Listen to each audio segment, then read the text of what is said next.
Welcome to the Floor Academy podcast. I'm your host, Kyle Hedin, owner of Illustrious Hardwoods in Mesa, Arizona. I want to thank you for listening to the show. We are here to help you go from owning a job to owning an asset. With me this week is Ron Nash, the COO of Laticrete. I can't give him that promotion no matter how much I want to, apparently. So we are going to talk about pricing pressure. What do I mean by pricing pressure? Well, depending on who you ask, we may or may not be in a recession. And so prices are going up. Supply chain issues have made prices go up. Lots of things have made pricing go up. However, people are getting tighter with their money as interest rates go up. Home building is slowing. So you have pressure on both sides. You're having to sell things for a higher cost because it's costing you more. However, people want to spend less. And so how do you navigate these waters? And that's what we will jump into in just a minute. Before I have Ron give his quick introduction, you all know him, you all love him, but we'll let him get a little intro in here. But for over 65 years, Laticrete has been a leading manufacturer of products and systems covering tile and stone installation, masonry veneer installation, resinous and decorative floor finishes, concrete construction materials, and concrete restoration. They offer an array of low VOC and sustainable products. Their products contribute to LEED certification, exceed commercial and residential VOC building requirements, and are backed by the most comprehensive warranties in the industry. For more information on Laticrete and the products they offer, visit laticrete.com. Ron, who are you? What do you do? It's always changing, I'm sure. It's always changing for everybody, no matter what level you're at. But I would think at your level, things move a little more quickly, and you could be on one thing this week, and then that thing gets thrown to the side, and you are on to, we're going this way now. Yeah, it is kind of crazy right now. Things are moving really fast in business as a whole, and it's amazing. Just today, I've been in trainings about compliance and things that are changing in the law. It's funny, we were talking about pricing and what you can say about pricing and be legal and what you cannot say about pricing and be legal. So it is kind of funny that we're talking about pricing pressure right now. Considering I'm fresh off of a compliance training, I will make sure that I don't violate any of my newly found knowledge. Actually, none of it was new, but anyway. Yeah, so my a little bit about me, just a couple lines. My name is Ron Nash. I live in Ogden, Utah. I've worked for Laticrete since I'm gonna almost be 18 here pretty soon at Laticrete. So I started in the field as a sales rep in the Northwest, and now I'm responsible for all the operations in North America, and it's great. It's a great company, family values, really people who care, and I love that. That's my favorite thing about Laticrete is that we're global, but we're also very local. We care about what's going on in our local markets, and we do things to try to be good citizens. It's a great place. Part of that is to have conversations with people like yourself. What can we do maybe from our experience to help give new ideas or lighten the load, so to speak, of the contractor who puts food on my family's plate. So the more I can help, the more information I can give. My mission is to be as helpful as humanly possible. Hopefully, it helps my friends make a living at this game. It's very difficult. This is not an easy world to be in right now, and contracting has always been challenging, especially from the actual applicator level. The people who are actually doing the work are getting squeezed by so many different sides. So anything I can do, with anything I might know that would help, I want to do that. So that's pretty much it. We all appreciate advice from Uncle Ron. We need a column in like an industry magazine, right? Like Uncle Ron's Corner, and you just get a little post every once in a while.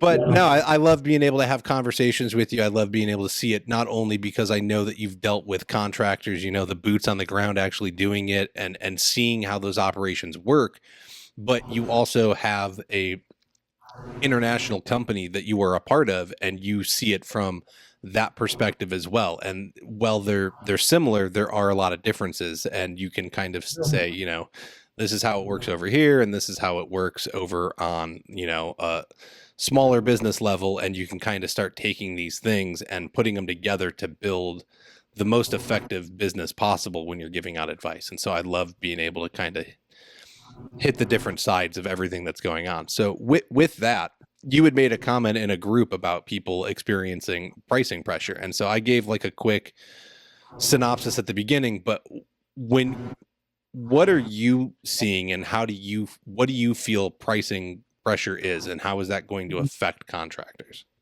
Yeah. Okay. So, you know, pricing pressure as a term is like when the markets start changing a little bit. Inflationary pressure is one. You know, meaning, you know, prices of raw materials go up for me. I have to, in order to remain in business, I have to pass those prices on to my customers. Oh, that would be cash. Sorry. I have to pass those on to my customers. When I pass those on to my customers, obviously it goes all the way to the end applicator who has to buy the material. It's a part of like the web of economy. That's the way it works.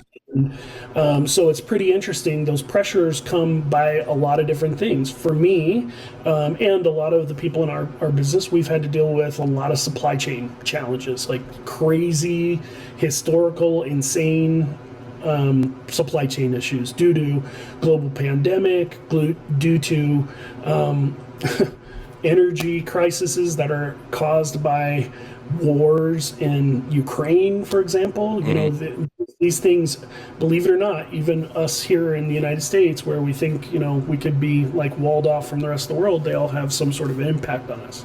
So ultimately, that starts to mess with the economy, and the economy changes, right? The old definition of recessions were 2 consecutive quarters of negative GDP growth, you know, which is what most economists still use, indicate that we are in a recession. So what happens during a recession? Now, for me, personally, I had a different position back when when in my career, when the last recession hit, at least significantly. So the 2008, 2009 housing boom and bust, due to some, let's just call it questionable instruments of financing that were being used directly geared towards the housing crisis. Well, so we're in a very significant time back then. So I think we should be really clear of saying we are not in the same, you know, we are not dealing with the typical, you know, 2008 and 2009. I don't see that happening to our economy. No. I see what's happening in our economy almost feels like a low-grade fever, you know, like, you know, prices are way high on everything from a gallon of milk to a gallon of gas. You know, we can see that those inputs are going up. So it costs more to feed our families, it costs more to fill up our transportation, everything costs more. Okay, well, that is going to naturally wind up in the cost of our goods. Like if I were a tile contractor right now, I would have to calculate all those things in order to make, at the end of the day, profit. Now, first of all, I want everyone to understand that profit is good. Without profit, you have no company. And I realize that today, profit seems to be like a really, really dirty word. It's almost like you're greedy if you make profit, when in actuality, a business's or a firm's purpose is to supply a living to the people who work there. That living is called profit. And, you know, it's really important that everybody's systems safeguard profit. Okay, now what I mean by that is kind of what we're talking about here is, what are your systems and processes that, you know, at the end of the day, when I price out a backsplash, okay, I know that my inputs of cost have been covered, and then my inputs of labor have also been covered, that would net the firm a profit whereby I can pay myself as the owner, if I'm the owner, and also invest in, the future of the firm, which would be, anything that I might need for expenditures and capital moving forward to grow my business, expand my business, all of the things that we're not going to get into here. Yeah.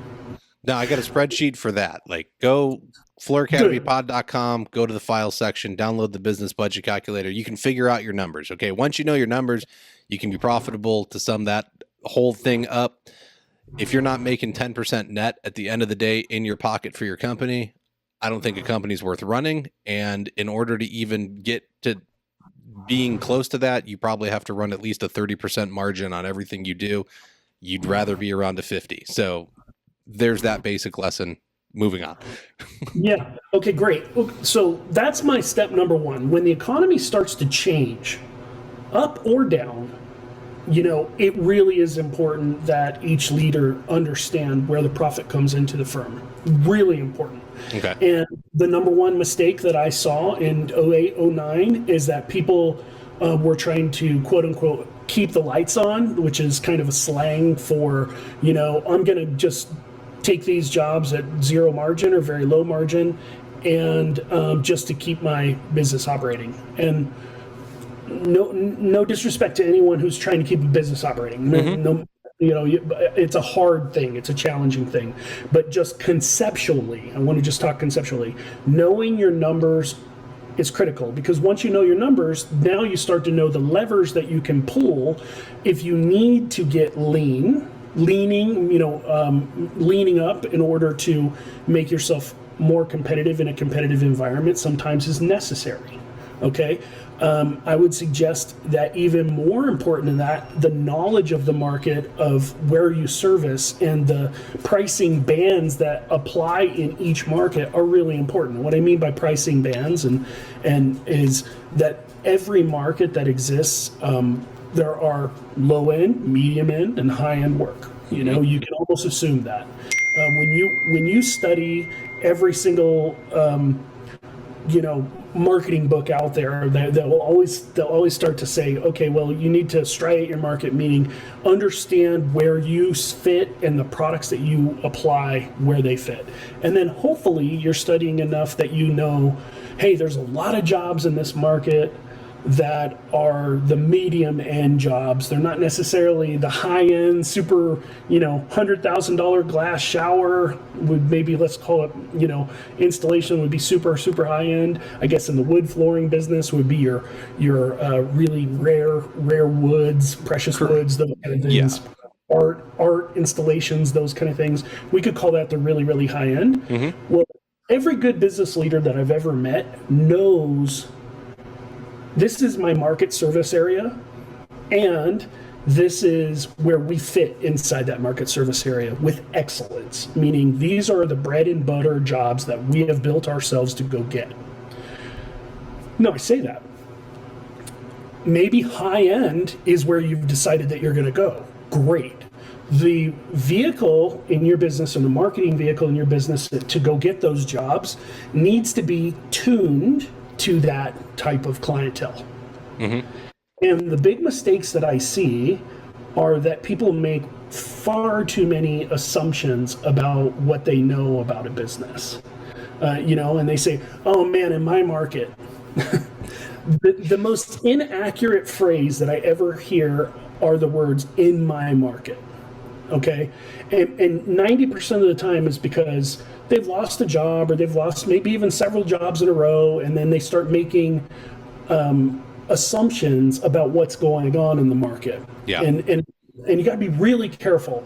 I'm not suggesting that your gut feeling is never right, but you have to be really careful before you start taking those types of assumptions and then saying, man, now I'm going to start changing my prices and I'm going to go crazy. This is something that calm, rational, level heads win the day. And so if you happen to have a list of clients and it's a list of 10, I'm just going to throw out an idea, 10 general contractors that you work for, or 2 or 3 even, understand that the pricing pressure is equal on both sides of the coin in any negotiation. What I mean by this is the buyers in order to make profit or get the goods that they want, they have a pressure to find people who can help them do the job. That is a pressure. On the opposite side, the sellers have equal pressure in order to please the buyers. Okay? And I'm just speaking in the most general terms possible. This is where the magic happens. And it happens in the form of marketing, basically messages designed to be attractive to the market that you want to go to. I like to use automobiles because everybody likes cars, and you start thinking about, look at the marketing that Mercedes-Benz does versus Toyota. Yeah. Right? And I'm talking about your Corolla, Toyota Corolla, right? Both of them do the same thing, but the difference is the fit and finish, the additional work that goes in there, and the education that they do to the clientele to let them know what they're all about. So when it comes to the subject of pricing pressure, first, make sure you understand where the pressure is coming from, and understand that each market is not equally affected by inflation and pricing pressure. So for example, if you do swimming pools for billionaires, okay? Yeah. It's more of a want than a need, right? Correct. The economy has to change a whole lot before they decide to not give themselves what they want. All right. Now, if you happen to be on the opposite side of the spectrum, where you're doing homes for, government assisted housing or, nonprofit work or those kind of things, then their pressure is probably much higher with inflation, because the basket of money that they have to spend starts to dry up, right? It's really important that you understand where you play.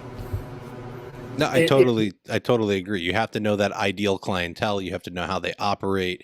You need to go and figure out how that market works, like you said, right? If I'm constantly in $500,000 homes, what does that say about my clients? What kind of cars do they drive? Can I find out, are they leasing them? Do they own them? Are they making monthly payments? What's the grocery bill look like? What are they doing with their kids? Like, how does these people that I'm constantly around, you're constantly as a contractor in people's homes.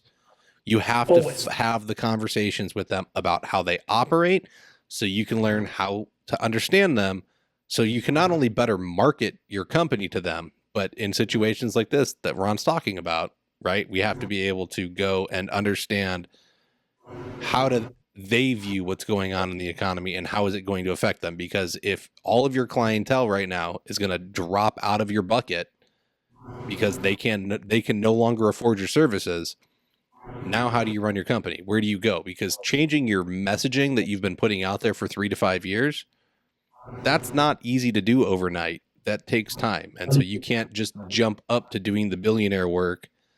It doesn't happen. Nope. And people try, and they get their butts handed to them too when they try. So it's really important that, like I said, calm, rational thought. Okay.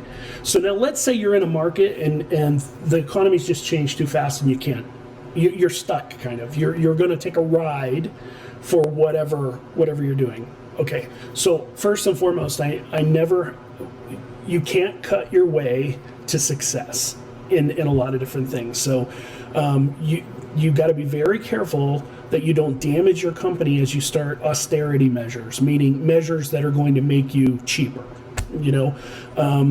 Sure, the owner of a firm can start installing, absolutely, but there's going to be a price paid for that. You understand what I mean? So, for example, if an owner says, hey, I'm going to start picking up work, then there will be something that they were doing before that they don't have the time to do now. And that may or may not damage the company, but we have to think about this. The next part is knowing where your costs are, and the systems that you employ in order to execute work is really important. This is where I have to, as a manufacturer, we do play a bit of a lot of this actually, you know. So what systems could you employ that might make you have a good, better, best installation offering? Maybe different types of warranties that you would apply to market to the different types of things. And so I'll give you an example. Let's say I'm doing, Kyle's house, and I usually use a Laticrete lifetime warranted system in order to install all of the things, which includes really nice epoxy grouts and all of these other things, right? So how would you work inside of the Laticrete warranted system in order to maybe offer, hey, we could offer you a lifetime warranty installation, we could also offer you a 10-year warranty installation, and there may be a delta of 10 or 15% in cost there that we can still retain profit for the firm. Okay, so you're still retaining profit for your company, but you're able to be competitive, or have some competitive levers that you can pull, and still offer the same or like situations. Now understand, when you change the specification, you're going to have to change what they're getting, right? They're obviously not going to get, in scenario, epoxy grout performance. You may take that off the table and provide, hey, this is more of a regular grout, or a grout with a sealer, or something that's not as high end, but it still achieves what you need it to achieve. So understanding your installation systems is really important. Understanding what you're doing to execute the job is really important. It was one of the things that I think is really interesting with what's happening in the tile world. I can't speak for other floor covering, but what's happening in the tile world is that I see more installation systems being deployed by contractors. So for example, self-leveling underlayments, or floor flattening materials is what they're calling them now, are being deployed more because they take less labor at the end of the day, and they provide a flat substrate, which might be able to increase speed on a job, which would reduce labor cost, all of these different things. Once again, proper training, understanding that now you're going to deploy this in a way that might help you save some money, that's going to have a little bit of a learning curve. All of these things need to be discussed, but looking at your specification, I guess, is the big, make sure you have the right spec for what you're charging. Big time thing. So you got to not only know your numbers, you need to know the products that you can use to solve a problem. It's not always a one product fits all situation. That's why yourself and all the other companies in this, the spectrum of the flooring and tile and stone industries have multiple offerings. There's mud products, there's really gritty self-leveling products, there's super smooth self-leveling products, there's stuff for over wood, over concrete, there's stuff to stick things to ceilings and stick things to walls and stick things to floor. Like it doesn't matter. There's some option to make it happen. And there's generally, depending on if not within the same company, from company to company, there's, good, better, and best. And so you can customize these installations to your client's needs. But if you're not out learning how to run your business more effectively, if you're not meeting your reps and having the conversations, then it turns into the classic saying of, I've been doing it this way for 20 years. It's always worked. Well, if you're not innovating, you're dying. So you can't have it both ways. Right. So this is where your knowledge, your training that you've put in, your studying materials, all of these things, this is going to be put to test when you get pressures, when the market becomes pressured. And it's something that you should continually refresh, because the world is changing all the time as far as material science. So there's the next part. And then so once you know your market, once you know what you can do with your physical materials, another thing that I've seen, especially your mid-sized contractors do very well, or when they're successful, is if you already have things on the books, right? You've already got a commitment to a customer who is locked down and solid. Your supply chain can work for you as well. This is where, if you can take 2 or 3 jobs that might be on the books, and you start looking at, how do I buy material as a whole? What are my company's systems that I can start getting a little bit of scale in what I purchase? I've got to purchase it anyway. I might as well purchase, I'll a product I don't make. So let's say wood glue. Okay, Yeah. I know I'm going to do 200,000 square feet of wood glue. I better try to meet with my suppliers and say I'd like to buy all this at one time in order to try to secure a little squeeze out a couple points of margin, which would help your suppliers, which would help you. These are all ways that I would start looking at making sure that you're filing this thing to a nice flat. You want to make sure you have that's part of knowing your numbers and part of buying strategically and as intelligently as possible. Yeah, no, I totally agree. So I'll go to the box store and I'll buy the plastic underlayment to put under all the vinyl products, but I can buy 1,000-foot roll. But if you buy 4,000-foot rolls, you save a couple bucks a box. So now it's that much cheaper and that much more in my pocket. But for other guys and gals, it's doing what you're talking about. Like, I wish I did more wood jobs, and I wish if I needed to get a storage unit, I'd get a storage unit. I would buy a pallet of wood glue and put it in the back.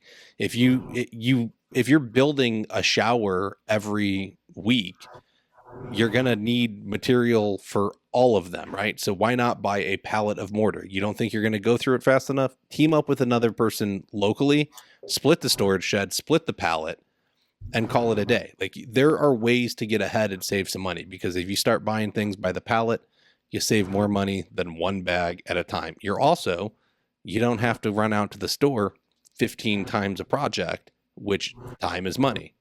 Okay, so yeah, I was going to bring this up. Now, where is your company leaking money? I always like to think of it like a bucket, right?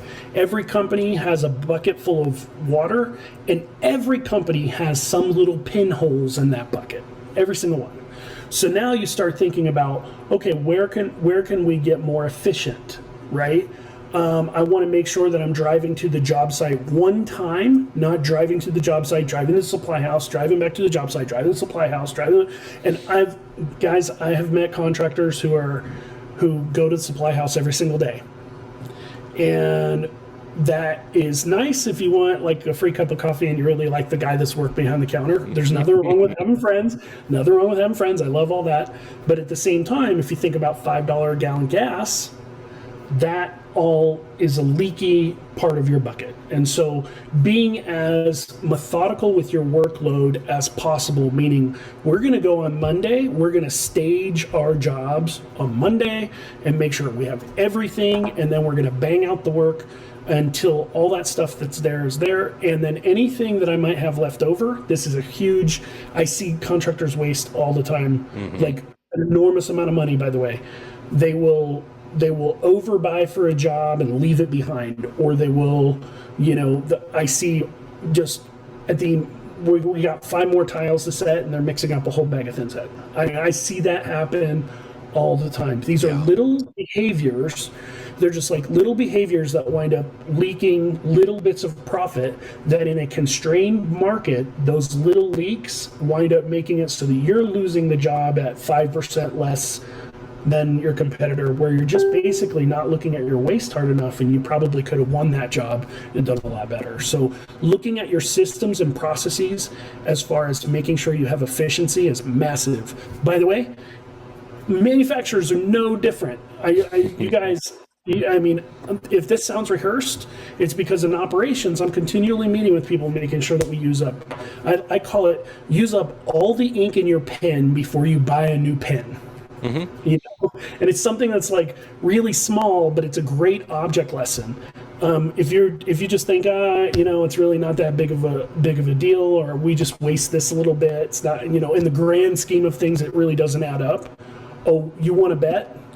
When you're in manufacturing, you study things like Six Sigma, and you learn all these crazy efficiency things. And what you start realizing is the companies who do really well at those little efficiency things, they're the ones who are super profitable, because they're not throwing in landfills money. And that really is what in contracting, I see that happen all the time, is that they overbuy for stuff, and they're really kind of like, they don't want to get really tight on their, they don't really want to get tight on their estimate, because it kind of makes them uncomfortable. You got to get tighter. Now knowing, hey, my yield on this, I'm going to use wood glue again. Yeah. My yield on this bucket of wood glue is this. And I want to make sure that my team, the guys, my helpers, all my contractors that I work with know that I am measuring the yield on the adhesives that we use on this build. And if there's something left, I am going to use that on the next job. So this is the little things. So mind the details, I guess, is where, and make sure you're studying your systems all the time. If you could sell something twice, do it, right? You can sell half a bag at full price to one client. You go and you sell another half a bag for full price to another client, and look, you just got a full bag of profit for free. There's nothing wrong with doing it. You had to store it. You had to transport it. Like, that cost is in your business somewhere, but everyone's like, well, I already sold it. It's paid for. Like, that's not fair. Well, guess what? Fair's in the eye of the beholder, and the client doesn't know, but you have costs that you're not even thinking about with your business. So this is wonderful advice of how to look at things, right? Maintain your truck. Can you get another 50,000 miles out of your truck instead of replacing it every 100 or 150? Can you drive it to 150 to 200,000 miles this time? And then that decreases, what you need to make per day for your truck because you've added 2 more years to it. So instead of every 5 years you get a truck, you get one every 7. What's that do for you? It doesn't seem like a lot, but maybe it's $2 or $3 a day. That's a few $100s a year, couple $1,000s every couple years. Like, it adds up. And if you look at, everyone is always like, oh, it's just a little bit of money. It's a little bit of money. You're looking at pennies. But when you look at pennies with, dang it, the curve, right? Your compounded interest. Compounded interest, right? Like, it really adds up. So like, everyone's like, you want $1 million now or a penny doubled for 30 days? Well, I'll take the $1 million. Well, I forget what the penny doubled for 30 days is, but it's a lot more money. But you wouldn't think so. It's a lot more money. Another thing, not to cut you off, but another thing along this line is you have to talk about what in the camera industry they call GAS, Gear Acquisition Syndrome. Okay. And I find that it shows itself up in tile companies that I meet with too, and other flooring companies that I've seen. Is there's always some new cool thing, right? There's always some new device, new truck. New trucks are the big ones. Who doesn't want a new truck? I have a 2019 F-150. I love it, and I have a friend who bought a new F-150, and I was like, gosh, they had just, they put in so many cool new things. And I don't care who you are, you start to go, man, I'd like to have one of those. All right, now, my intention with my vehicle, especially my truck, is I'm going to drive it until, after a while, the maintenance doesn't make sense anymore to continue to own the vehicle. That's my goal. Yep. And why? Well, my why is, first of all, you, especially in constrained markets like we're talking about now, you have got to separate your needs from your wants. And separating your needs, your business needs from your wants, will help you understand and kind of be a good guide economically as you're dealing with your business. So that's just a little tip from your Uncle Ron. No, it makes total sense. No, you're good. I'm gonna interrupt us, and then we'll jump right back into you. Sure. It's time to make your plans to travel to Las Vegas with me to hit the show floor at the International Surface event. Our sponsor, Tice, has provided me an incredible offer for you listeners. You can now register for a free exhibits pass with code Kyle. That's KYLE for those of you who can't spell my name. Registration is open online at www.intlsurfaceevent.com/register. It's all happening in Las Vegas, the 31st of January through the 2nd of February in 2023. Plus, don't miss the special podcast episode this December, which will give you the inside scoop on what's happening at the event. Homeowner tenure is at an 8-year low, with the average length of ownership being 6.31 years. During ongoing times of building material supply constraints, does a 25-year or lifetime warranty on your materials mean anything anymore? Johns Manville Go Board offers a limited 10-year manufacturer warranty on all its products and a list of approved alternative products covered under our warranty. Don't hold up your job because you can't piece together a full system. Visit www.jm.com/GoBoard for more information. So there was something that was brought up earlier, right? As we're talking about warranties, and Yeah. even within the ad, is like there's that good, better, best. And so, does it make sense to sell a 25-year warranty system to somebody in an economy where they move every 5-6 years? Now, once again, what market are you in? That's the Mm-hmm. big. Some markets have more risk than other markets as well. So, for example, I'll give you the my dad's favorite one. He never did business with lawyers. He always he just wouldn't do it. He just wouldn't do it. He'd find out that they were lawyers, and he'd say, "I'm sorry, we're real busy." So there are some businesses that are higher risk than others. There are some work that are higher risk than others. When you're in really custom high-end work, that risk goes way up. And I would really suggest that you start thinking about manufactured systems warranties as a way to Mm-hmm. give yourself an extra, just one more partner in the game if something does go sideways. And in contracting, just so you know, it's not if something's going to go sideways. Eventually, it will. Over time, there's just too much chaos in the art that we do. Yes. There's just too much. And so, if you think that you're just going to be installing for the rest of your life and never have something go bad, that's just a bad. It's not good thinking, and it doesn't really hold up to the lived experience that I've seen a lot of people. So, in the Mm-hmm. terms of profit and risk management, how much of that profit are you setting aside in a emergency fund, a rainy day fund? What would happen if you had to hire a lawyer? Mm-hmm. Mm-hmm. You know, these are all things that we don't like to think about, but they are something that a good business owner has the wherewithal to start thinking about risk and risk mitigation and risk management.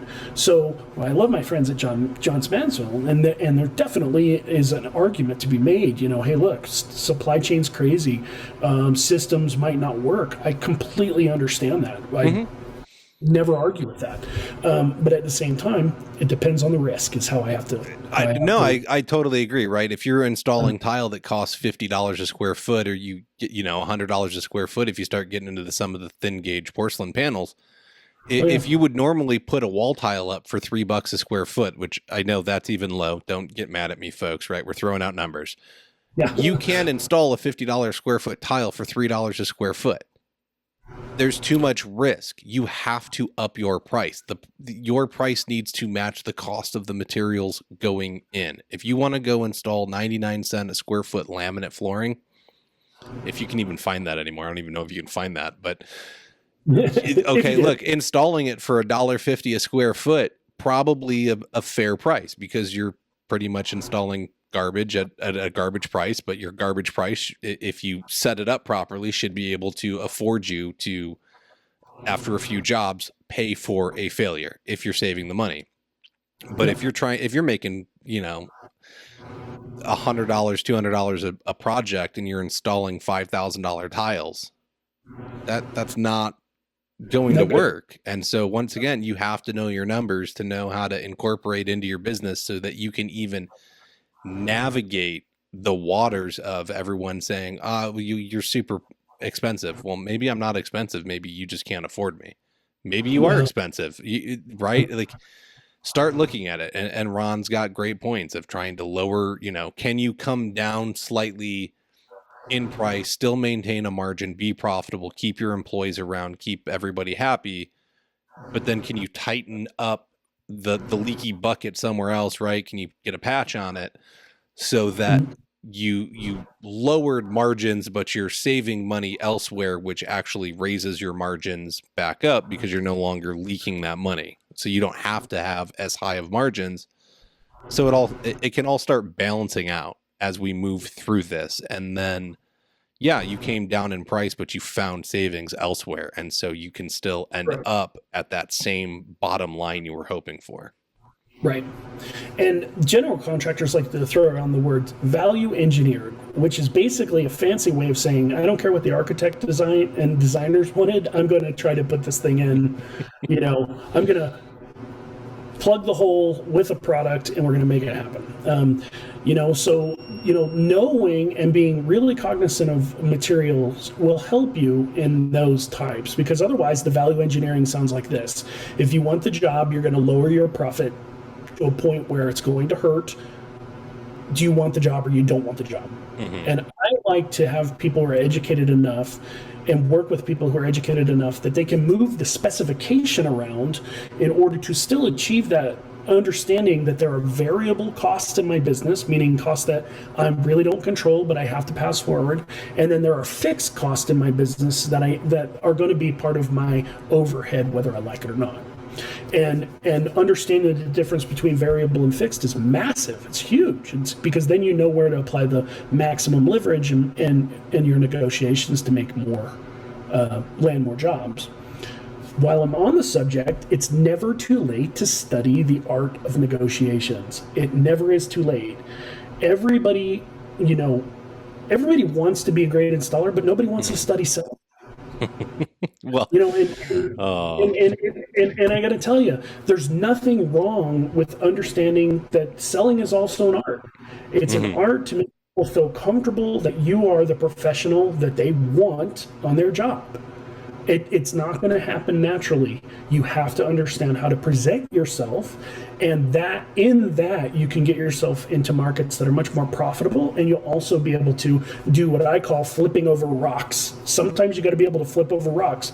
If I was bidding in the high times 10 jobs a month, okay, or a week even, and now that pipeline has turned into 5, well then I always say you either got to figure out how to make those 5 worth the 10, or you have to figure out your marketing and sales approach that you can get the opportunities back. And that means expanding going wider and deeper in your market to find new opportunities. And so if you're just looking purely at how you purchase and just looking purely at specification, that is only half of the equation. You have to be able to then turn what you purchase in specification into an offering for the client and tell that story.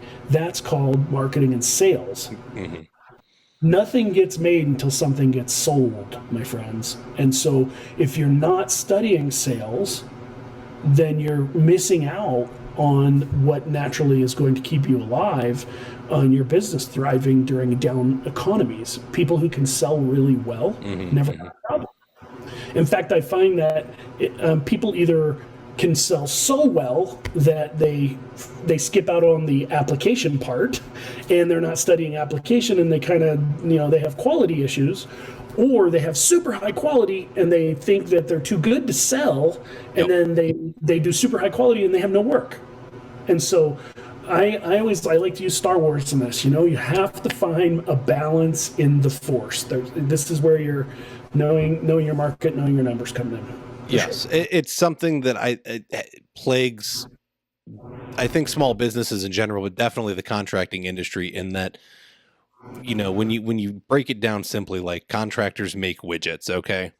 You can be the best widget maker in the world, but the minute you decided to leave the guy that taught you how to make the widgets and start your own company, whether you're a sole prop or an LLC, go get an LLC, protect yourself, but you became a business. You no longer make the widgets, because you're not going to be making any widgets if you can't sell the widget. So you now added another job title that you weren't thinking. You thought, oh, I'm the best at making widgets, so I can just go out and everyone's going to hire me because I'm the greatest. Yeah. You can be the greatest in the world, but if you can't sell it, it doesn't matter. That's why a lot of, people get, the hacks. Some people are price motivated, but you know what? Maybe they're just better at selling, but they don't understand the operation side. So you have, Ron's correct. I think some really great books would be, what is it? It's like Influence, the Study of Psychology or something, by Robert Cialdini. He's an instructor over at ASU down the street from me. And then you've got Never Split the Difference by Chris Voss. Like, those are 2 phenomenal books on negotiating and the psychology of how sales work and how people work, and being able to go and do it. And one of them's really dry. The Robert Cialdini book is really dry, but if you make it through it, the content will be invaluable to what you can do with your business when you understand. So it's, I know a lot of people give kickback on, like, even in, you would start talking about charging for consultations to go out and do an estimate or even measure the house. People are, you can't do that. Everybody does free. Especially if now people are like, oh, well, I don't know. Like, I don't know that I want to spend the money. You got to charge for your time. But there's psychology behind getting somebody to give you a small amount of money. If you can get them to give you $100 or $200 check for coming out to their house just to look at it and bid it, they are more likely to give you a $10,000 check. They've given you money already. It's now easier to give you more money. So there's a reason for these systems being put in place and existing. Not only do you need to be compensated, but it'll actually make the sale down the road a lot easier. And when you're looking at how do I best navigate this to maintain sales when people are getting, squirmy about it, you got to find any trick in the book to get them to continue. You got to get that fish on the hook, right? You got to set it. So this is a great little example to be able to do that. Another book, the title's kind of escaping me, but I think it's called Why They Buy, or why people buy. I'll put it in the chat of this when I actually have time to Google the 7 reasons why people really buy. No, that's just a Forbes article. Never mind. I got to look at my library, but I remember there was a couple of great things in there that, to your point, if you could get people to give you $25 to come out and do the estimate that would just cover your gas, just that alone, that is a purchase. If you think about it, they've purchased your service for the estimate. So you've already broken the seal. That's really the biggest thing, is that breaking that seal and making a transaction is easier then from that point on. Beyond then we start talking about, what are you presenting? When you show up, how are you presenting? This is where, I like to tell the story of, I hired a painter for my house because I hate painting. I'd rather shoot myself in the head. I agree. I hate painting, and by the way, my wife likes to make me do it like multiple times, so I hate it multiple times. So I wound up hiring a guy, and when he showed up, he was super professional, had a nice portfolio, totally had a good, better, best approach with me.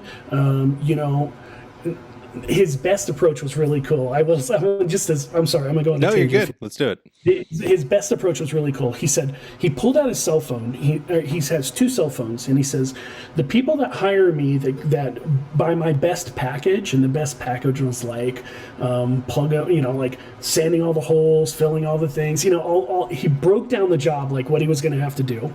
Which I was like, okay, I'm digging the pitch. I love the pitch, and he goes, and I have this second cell phone. And he said, this second cell phone, the only people who get this second cell phone are the ones who buy our best package.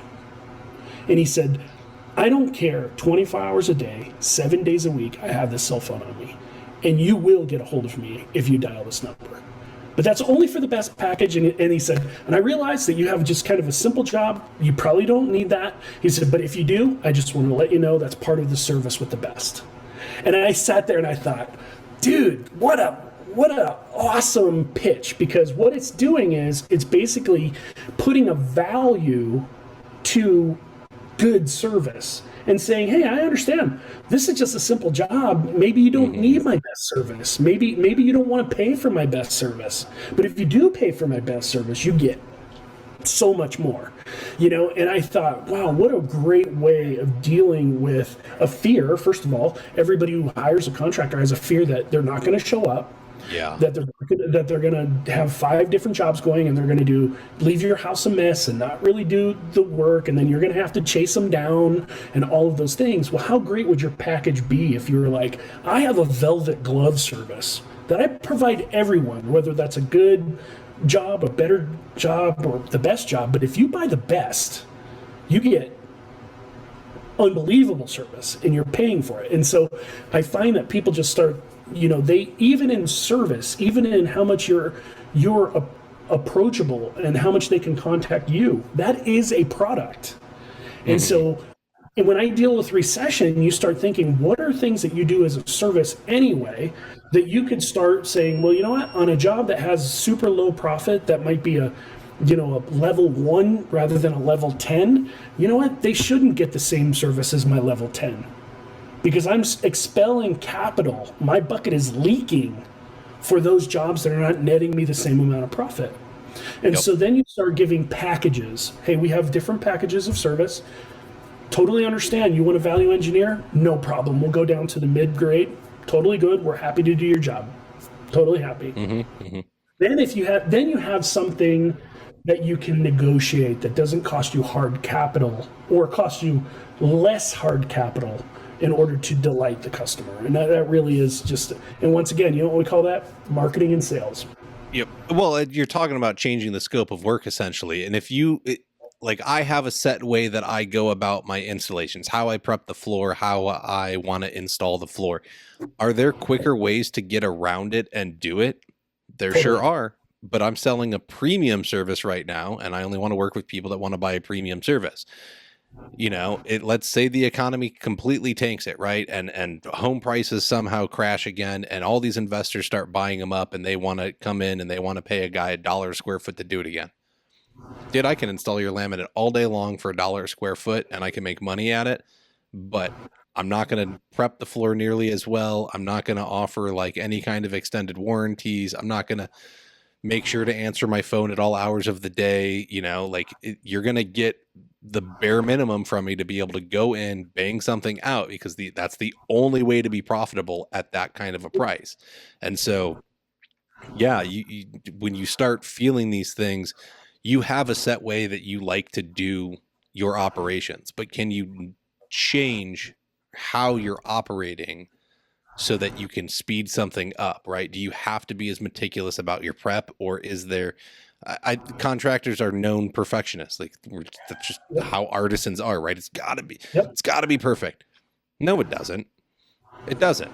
It can be really, really close, and that can be good enough, right? If we're allowed 1/8 of an inch over 6 feet or 10 feet or whatever, and you might have to like put a little extra thin set here or there, like you can do that. You can leave a little bit of this over here, a little bit of that over there, and you just start.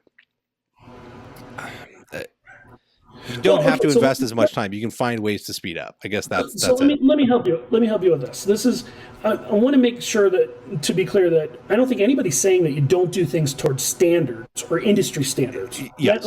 Let's call industry standards as a baseline. Okay. So now, as long as I'm there, no one is angry with Ford Motor Company for providing different trim packages of the F-150. Mm-hmm. No one says, oh my gosh, why are they only selling, the Platinum or the King Ranch or whatever they call it now? I have no idea. Lightning or whatever. Okay, so no. What do they have? They have different packages that you can slide yourself into. Even with corporate customers, you can literally order a fleet vehicle from Ford that doesn't have a radio, has roll-up windows, doesn't even have carpet in it. Okay, you can strip down a fleet vehicle to the point where it's just drivable, and that's it. And no one gets angry at Ford for this. No one does. And why do we look at our products any differently? Even at Laticrete, we have good, better, best products. Mm-hmm. Now, even our good products hit industry standards. Of course, that's our baseline. We're not going to have you do something that's going to fail. Yep. All right, but that's a different animal.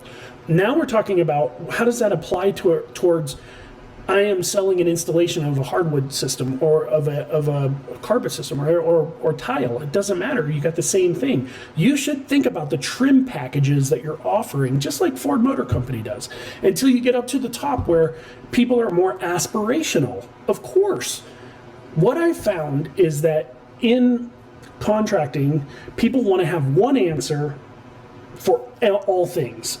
And that is just simply a bad way to do business. Understanding that you might need to have good, better, best in order. Now we go back to that hard negotiation. Oh, well, I gave you my best package because when we did the scope of the job, that's what I thought you wanted. But that's okay. Let's talk about ways that we can engineer this job and keep it on track. Well, Yeah. I think just shut up and listen to your client, Yeah. right? Like you have a predetermined notion of what you want to offer them. True. You don't get to offer them anything. You let them tell you what they want, and then you can craft it around that. And then when they say, "Oh my gosh, that's a lot of money," okay, well, that's what you told me. So we can you can have the thing you built of your dreams, or we can start scaling it back, right? What can we do to take it down and make it within the budget that you're looking at? Now, when I also suggest, once again, we're talking around this topic of pricing pressure, but what happens when you do experience pricing pressure? The number one thing that I find that people miss out on when delivering price is that they have not properly anchored the customer enough towards what the scope of the work is actually going to cost. And so when they do see the price for the first time, they're like, oh my gosh, that is crazy expensive.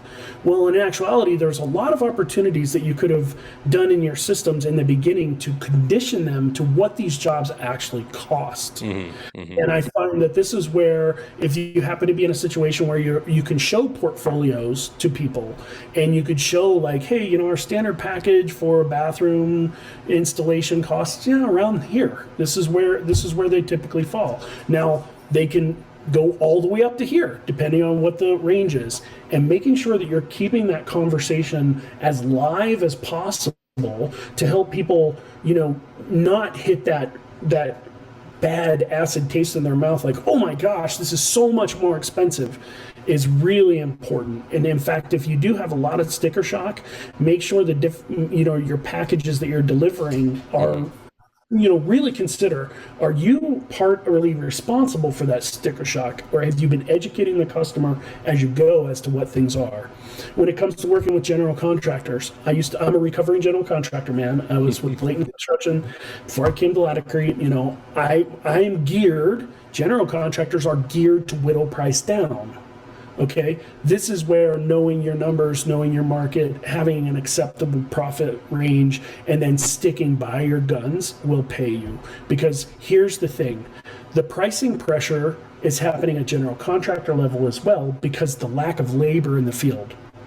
If you're a firm that can actually execute in most markets, now I'm just speaking in generality here, your market may differ, but in most markets, general contractors are having a hard time keeping labor. Keeping people that can actually execute the work is very difficult. So don't sell yourself short. That's what I would say.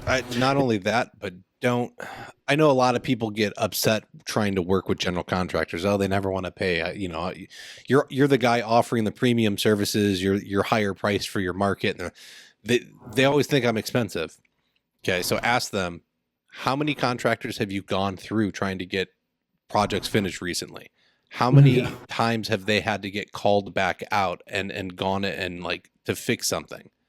So start asking them these questions so that they can think back and have to remember, and then you can present, that's not me, right? I'm going to come out, I'll get it done right the first time. Let me do one, I'll show you, right? I may cost you more up front, but you're going to save on the back end when that guy doesn't show up to fix the shower and you have to hire another guy to do it, right? So you can spend $1,000 more now, or you can spend $2,000 having somebody else come out to fix somebody's bad work later, and you're $1,000 in the hole. So I'm saving you $1,000. Now, by the way, two things can be true at once. There's somebody listening right now that's saying, my market, dude, in my market, these guys don't give a crap. You know what? That's true. I completely believe you. There are some relationships that general contractors don't care. It's totally true. I would suggest that we find the ones that do. Yep. I hate to say it, but you're always, like everything, there's going to be those types of contractors, and not only contractors, inside larger firms, there are PMs that you might work with. Some are just, they don't value what people do for them. I mean, it's just a fact. So know the animal that you're dealing with and don't be upset about it. Look at it as logically and rationally as you humanly can, and try to make sure that you're being fair. As long as you can stand by what you're doing and say, I feel like I deserve a profit, and I feel like my firm will go out of business if I don't make a profit. As long as you can honestly look at yourself in the mirror, stick to your guns. Yeah.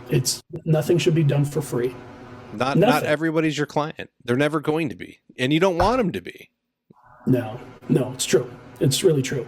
And where you're really going to start realizing that is when you lose a big client one time in your career. You're going to lose a big client that you just worked your butt off for keeping, and you did everything you could to keep them happy, and you're going to lose that big client, and then everything's going to be okay.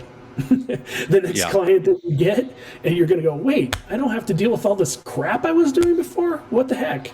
Yeah, I'm good, you know, and it's a big deal, but, you know, so we could go. Believe me, this is one of my marketing and sales are one of my passions, and I love studying the psychology of the deal. I think it's really interesting. I think contractors are awesome people who have a hard job. Man, you got to sell an artwork installation, whether you like it or not, whether you look at it like that or not. Our industry, and I'm talking about all flooring right now, it's more art than it is science, and you're selling a piece of art, and I respect the people who can make a living on it because it is difficult. There are so many things trying to get in your pocket at all times.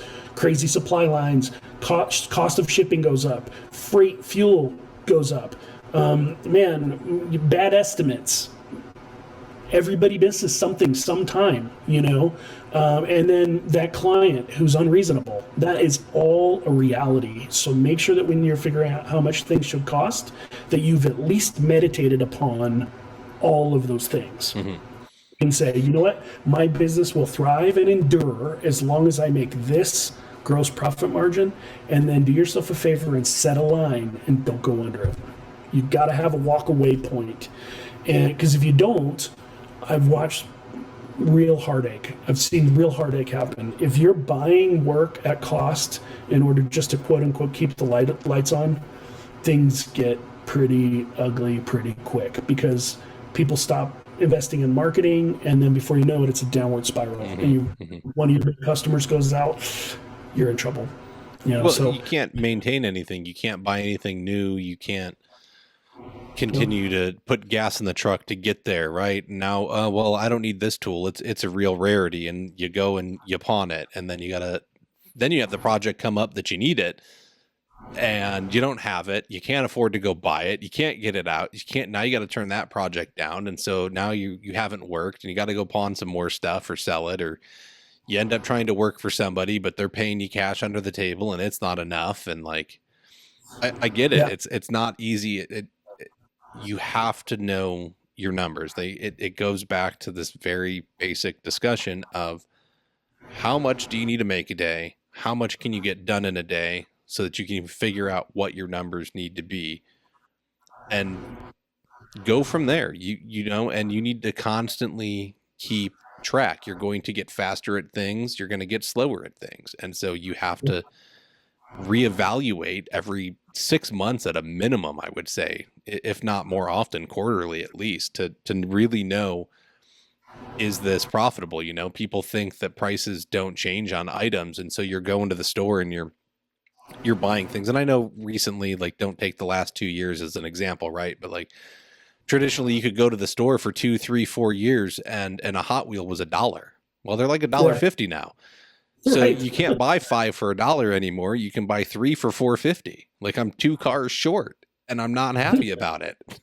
And I want my Hot Wheels. I want to be able to play with them and go, you know, zooming around. And so if you aren't keeping track of your numbers and knowing what they're doing, and you've been selling a bag of mortar for $30 a bag, but it's now costing $28 for that bag, $2 ain't going to cut it. Like, you can't live on $2 of profit per bag. And so you have to pay attention to be able to keep your business where you can actually support your family. And if you're not going to make a profit, there's no reason in running a business. Like, you take way too much risk, way too much to not come out higher than just your salary. Like, you can go work for somebody and get that pay. Okay. You can go make $100,000 a year. Exactly. You know, let them handle the risk. Exactly. I couldn't agree more. I couldn't agree more. But, you know, I think that, you know, these times make good businessmen. They are business people. Sorry, I shouldn't say business people. When you start thinking about myself as a business person first, I'm in business that does X.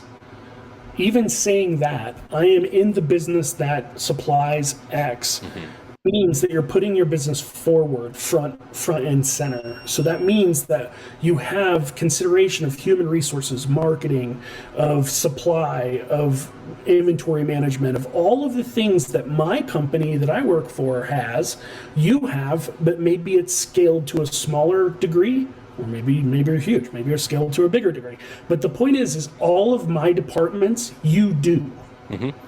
If you think about yourself as far as like, what do I do for myself as far as healthcare coverage? Guess what? That's a human resources question. And you have human resources. You just don't think of it like that. You might be wearing that hat at the same time now, but you're doing it. And so when you start thinking about your business as a business, well, you know, how am I marketing to new clients? Well, that's a different way of thinking. How do I land this next job? Well, yes, okay, great. How do you market to your next client? And then when I actually sit in front of the client, what does my sales department say I should do? What does my operations department say I should do about supplying the work to the job? What are my logistics contracts look like? Okay, yeah. Meaning when I'm doing special order material through a supply house, what do those agreements look like? Or are you just relying on them to do the nice thing? You know, so these are, I find that, you know, if you've ever seen I do have a book recommendation. My personal MBA is so good. It's a great audio book. The guy is really, really easy to listen to. And the bigger part is it helps you understand that you have every single department. And so, therefore, business pressure starts to happen because of economy. Well, what does your economist say?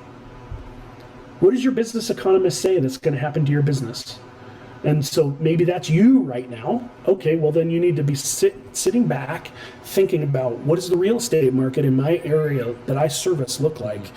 Are there lots of people coming into my city, or are we losing people to other cities? Okay, that's an economic indicator of health. Okay, so what's your economist say? You know, so I like to depersonalize the behaviors that you're doing and put them inside of a department. It also helps you think about when you grow big, well, I need my human resources person to go recruit and find my first employee. Then I need to be able to train. So my training department's going to help that person get up to speed. You see what I'm saying? Yep. And that helps you from the very beginning, where you're a single sole proprietor, start to think more like a structured, well-oiled business. And then as you can afford to bolt on those, meaning when I say bolt on, I mean stop doing them yourself. Now I'm going to hire an accountant that's going to do my books. I'm going to hire a bookkeeper. That's my accounting department. That's my finance department. Think of it like that. And I think you're going to do really, really well. I know so many people, and I pray for the companies that do it like this. I land a job, and then I look at the bank, and the bank says I have more in it than when I started. Now I'm going to call that profit. And I'm going to go try to do that again.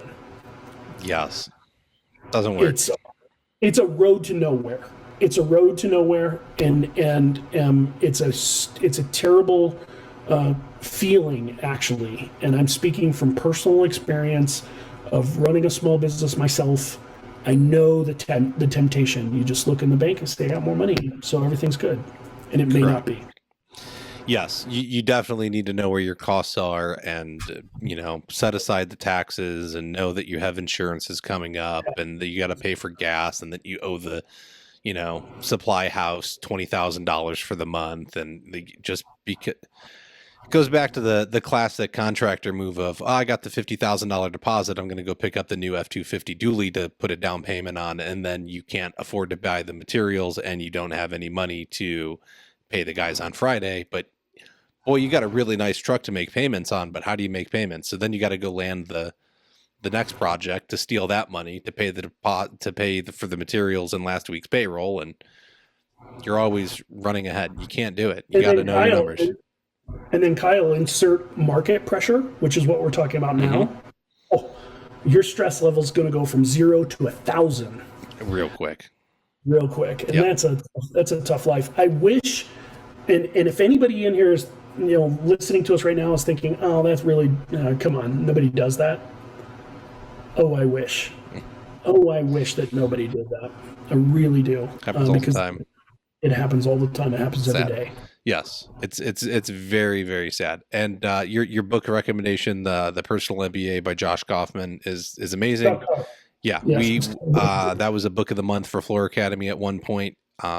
Excellent read, full of information. In fact, if you go to the website for the book, he has 99 books that he recommends, and all of them are they're just bangers. They're great. Like, Total bangers. there's I your mean, business education right there.